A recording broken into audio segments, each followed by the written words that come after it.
meditation coupled with music and inside this great pyramid and in front of so many great spiritual scientists in these great vibrations, you cannot ask anything more than this.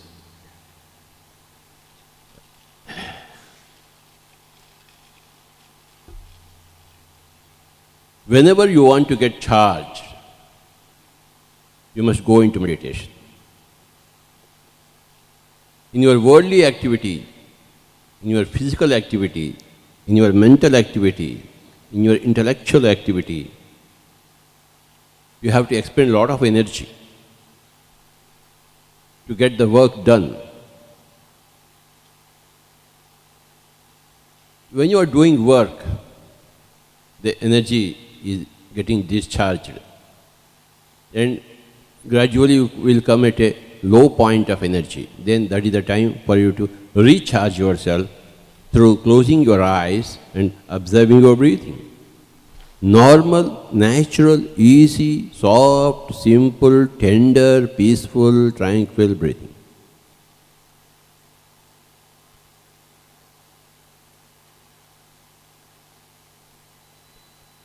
Like you charge your cell phone, your battery, the whole system is there in the wall, current. Then the socket is there, then you plug in, and the energy gets into your system in the cell phone. Similarly, there's a whole cosmic web of energy is there, and this breath is the socket. The mind has to plug in. When the mind gets plugged into the socket of the breath, then it is connected to the whole energy grid of the whole cosmos, and you get energy, all the energy, whenever you want.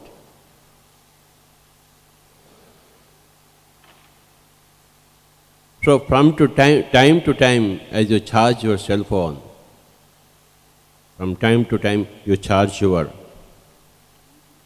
soul by becoming one with the breath. The science of meditation says when you are with the breath, the mind becomes empty. The mind is the barrier between outside energy and body's energy. So when the mind becomes empty, that outside energy flows into the body. No doctor, no medicine, nothing is required. We are all gods. So, right from headache to cancer, all things would vanish once you are sitting comfortably and closing your eyes and observing your breathing. No mantras whatsoever. Om Bhurбhava Tatsaviturvarenyam Bhargo Devasya Dhimahi Dhiyo Yo Naha Prachodayat. No mantras. La ilahi illallah Muhammadul Rasulullah. No voice from the mouth. No images in the mind. This is the pyramid. The nose is the pyramid. Go into the pyramid. And the breath is the link between this energy and the vast energy. So when you are with the breath, the vast energy, they flow into the body's vessel, and all problems vanish, A to Z. All questions are answered, A to Z. You just need to close your eyes in your own home.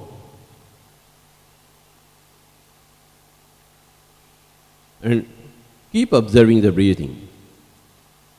The mind wanders, but bring it back to the breath. Again, the mind wanders, but bring it back to the breath. After some time of this ding-dong battle, then you stay with the breath.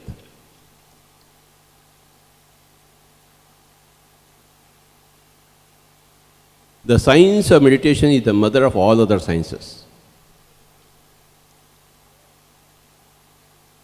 The science of the spirit is the source of all other sciences of matter. Everything is psychosomaticity. That is what we learn in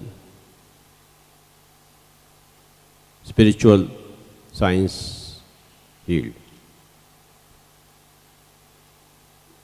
There are four verities: matter, energy, thought, and consciousness.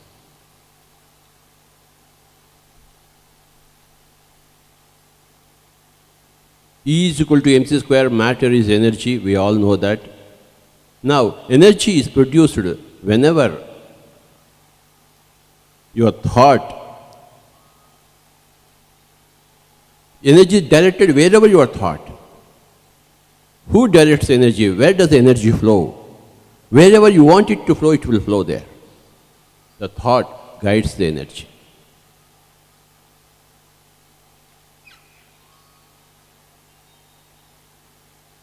And if you want to maximize the energy, you must remove the thought and go into the consciousness. That's how you maximize your energy. And using your thoughts, using your intentions, you direct the flow of energy wherever you want. We want a big pyramid, the pyramid will come. Our thought is directed to the whole humanity should become vegetarian, it will become vegetarian. That's where we are channeling our energies to, by our intent. Our thoughts give shape and direction to our energies. When you go beyond the thought into the pure consciousness, then you maximize your energies. So these are the four fundamental verities: matter, energy, thought, and consciousness. We are all pure consciousness.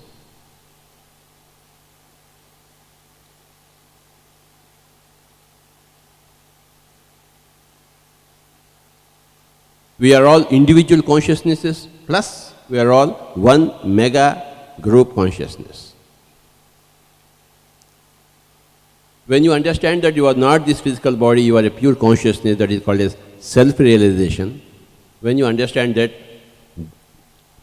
the same self that is here, that's everywhere, that's a mega self, then that is God realization. You are that, not this. When Moses went up to the hill, a voice came from the fire. Moses asked, "Who are you? What are you?" Then the voice said, "I am that I am." We are not this I am, we are that I am.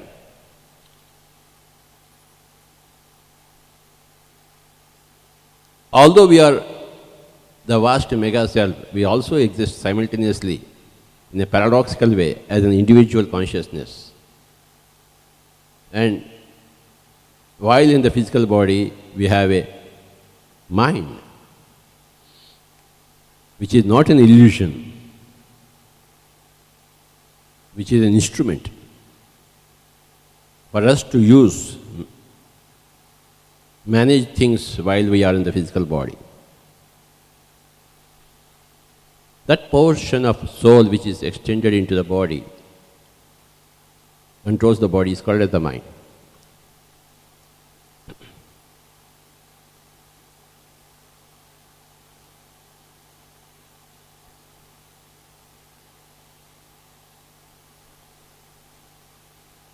We are the body from that level to, we are the self, soul, Atma, from until we are everything. This is the transition. Once you reach that stage, your personal growth is over. Then you help others. How do you help others? You help others not by healing but by teaching. When you are healing others, you are doing their homework. When you are doing others' homework, then they become dependent upon you. You must make them independent. You should yourself become independent. You must make others independent. You got independence through your meditation, and you have to teach meditation to others so that they become independent of you or anybody.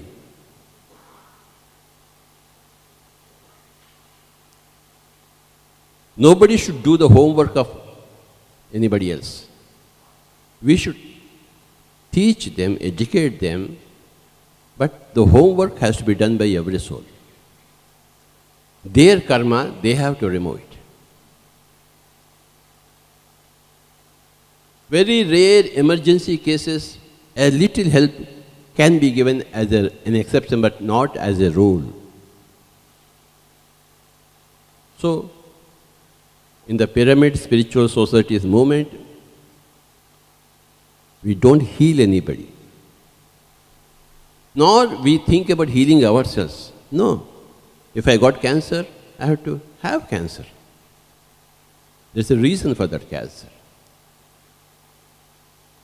If I have to have headache, I will have headache. There's a reason for that headache. If I have to die now, I will die now. There is a reason for the departure. So in meditation, we are in meditation, that's all. What happens, happens. What doesn't happen, doesn't happen. What happens is perfectly all right, and what doesn't happen is perfectly all right.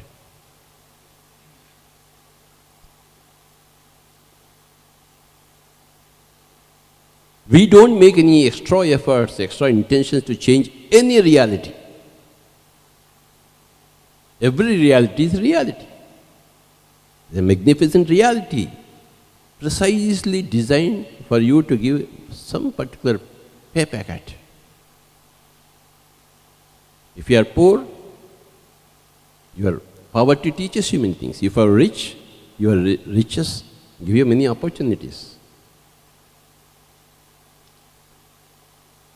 If healing happens naturally when you are in meditation, then nature wants you to heal. It will heal. I don't heal others. Others do not heal me. I don't heal myself. Nature, if it wants, it will heal. If it doesn't see any purpose in healing, many lessons are to be learned at. We will have to learn the lessons. We are here to learn the lessons through all experiences.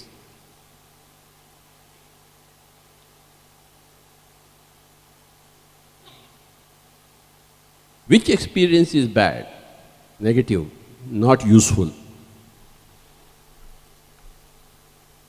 Which experience is bad? And every experience goes away, it doesn't stay there. It's a passing show. You don't want one experience, you want another experience, then you lose the number of experiences that you can have in a given lifetime. We should maximize our experiences. See them pass, see them pass. Don't resist any experience. And stay put in meditation. Maximize your energies.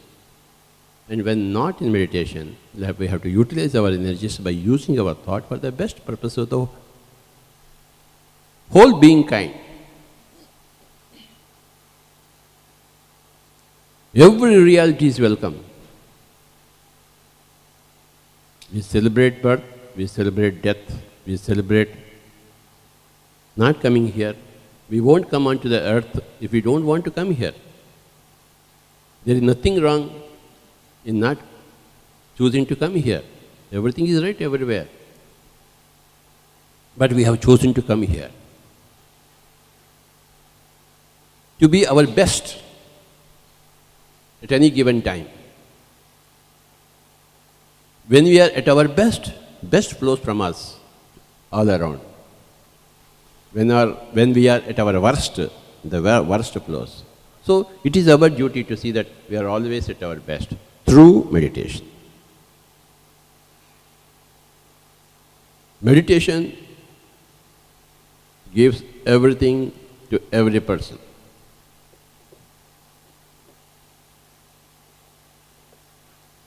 When you get everything, then you are in celebration.